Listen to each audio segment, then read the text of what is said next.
So Robert Mueller, who remained out of public view during his 22-month-long special counsel investigation, decided to make his one and only public appearance this week, announcing that he's resigned now that his work is done and his office shuttered.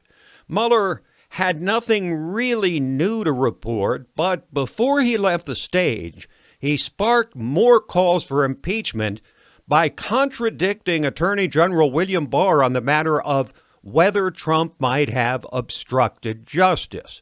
Barr said previously that Mueller told him he wouldn't make a recommendation on obstruction, not just because of a Justice Department rule that a sitting president could not be indicted, but because he might have had insufficient evidence to recommend an indictment. But Mueller seemed to say the opposite. If we had had confidence that the president clearly did not commit a crime, we would have said so.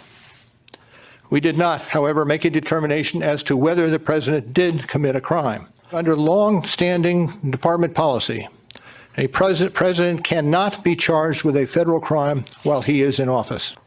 Charging the president with a crime was therefore not an option we could consider. And beyond department policy, we were guided by principles of fairness. It would be unfair to potentially accuse somebody of a crime when there can be no court resolution of the actual charge. So that was Justice Department policy. Those were the principles under which we operated, and from them we concluded that we would not reach a determination one way or the other about whether the president committed a crime.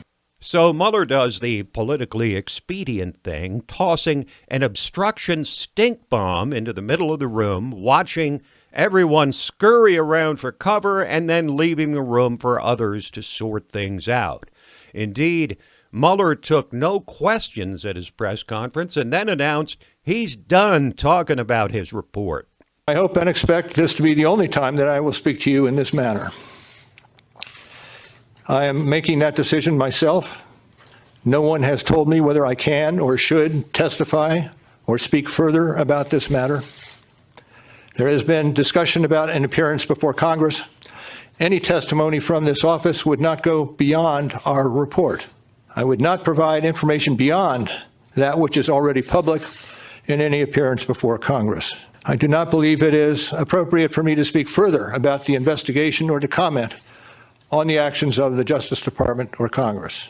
So Mueller says he's done, but while the Democrat-run House is unlikely to subpoena him, Mr. Mueller may soon find out that the Republican-run Senate is anxious for him to testify, perhaps on the matter of why Trump himself was never told about the supposed Russian infiltration of his campaign or the FBI investigation launched on his campaign, or why he chose so many rabidly partisan anti-Trump Democrats for his team of investigators, and perhaps about why he felt it appropriate to conduct military-style raids on Roger Stone and Paul Manafort that were reminiscent of the kind ordinarily seen in dictatorships. Now, Attorney General William Barr responded to Mueller's statement in an interview on CBS by saying Mueller had the ball in his court on the issue of obstruction, but decided to pass it. I personally felt he could have reached a decision. He could have reached a conclusion. The opinion says you cannot indict a president while he's in office, but he could have reached a decision as to whether it was criminal activity. But he had his reasons for not doing it, which he explained. And I'm not going to, argue about those reasons. But when he didn't make a decision, the Deputy Attorney General, Rod Rosenstein, and I felt it was necessary for us as the heads of the department to reach that decision. And, of course, Mr. Barr has been called every name in the book since he and Rod Rosenstein made the decision. A Trump lackey, corrupt, political hack, all predictable from bloodthirsty, Trump-deranged Democrats led by party leader Nancy Pelosi invoking the C word and the dreaded I word. In plain sight, in the public domain, this president is obstructing justice and he's engaged in a cover-up. And that could be an impeachable offense. Right. An impeachable offense. Covering up a crime that never happened. How does that work? But when it comes right down to it, Pelosi later made a rather startling revelation couched in pleasant language, first expressing her outrage at Attorney General Barr, but then admitting she doesn't have anywhere near the votes for impeachment. I am gravely disappointed in the Justice Department for their attitude, their misrepresentation of the Mueller report. Nothing is off the table. But we do want to make such a compelling case, such an ironclad case, that even the Republican Senate will be convinced of the path that we have to take as a country. I'm very proud of our House Democrats. They've been very, shall we say, conscientious about how they've reached their decisions, and maybe it's 38 of them out of 238 have said that they wanted to be outspoken on impeachment. So there it is. A grand total of 38 out of 238 Democrats favoring impeachment. That's about 1/7 of Democrats in the House who actually want impeachment. But they're the ones that are making all the noise. Witness the radical left-wing freshman Congresswoman Rashida Tlaib appearing on MSNBC with Chris Matthews. Only about 38 Democrats in the House, her caucus, are for acting on impeachment, and 200 are not. How do you see the numbers?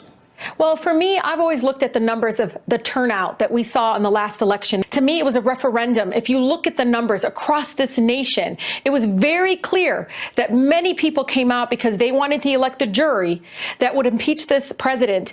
Aha!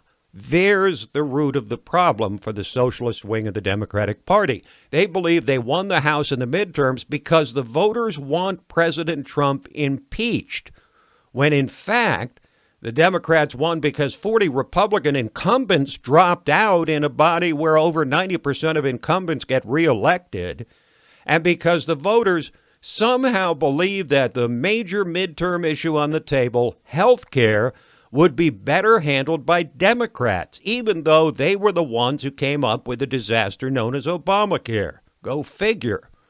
Now, I made the case earlier that if war hero John McCain had not broken both his campaign promise and his pledge to GOP leaders to vote for the Obamacare repeal, the midterm elections might have turned out very differently.